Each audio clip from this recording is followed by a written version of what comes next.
One thing that was really interesting about it was the fact that there was this huge distinction because they were experimenting around with this. And one of the things was if they just gave it a generic prompt, okay, just if they just gave the AI model just a generic prompt of like, you're going to engage in a Turing test. Your job is to convince the other person you are a human. Okay, just very general. It actually did really poorly. It didn't do very good at all. Where it did really, really well, okay, and I think this is a really important distinction, is that if they gave it detailed context and prompts and told it, you are to imagine you are this person. This is the kind of, you gave them a persona to play, a character to be. All of a sudden, the numbers skyrocketed. I think with 4.5, it went from like 36%. So it failed the test when they were just like, you're doing a Turing test. See, this is where you also got to dig beneath the headlines.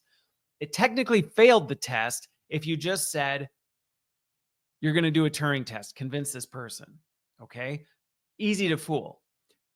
If you said you are to be this character and represent all these attributes of this character and convince the person you are that character, that's where it all of a sudden jumped above. It was like 73% of the time it won.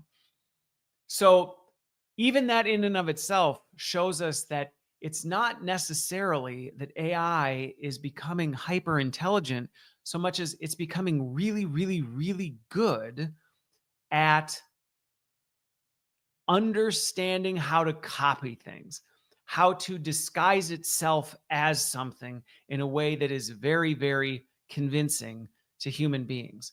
Now, if you see where I'm going with this, you might see why I'm like, to me, that is actually almost more concerning than whether or not it actually has this independent capability to think on its own and do its own thing.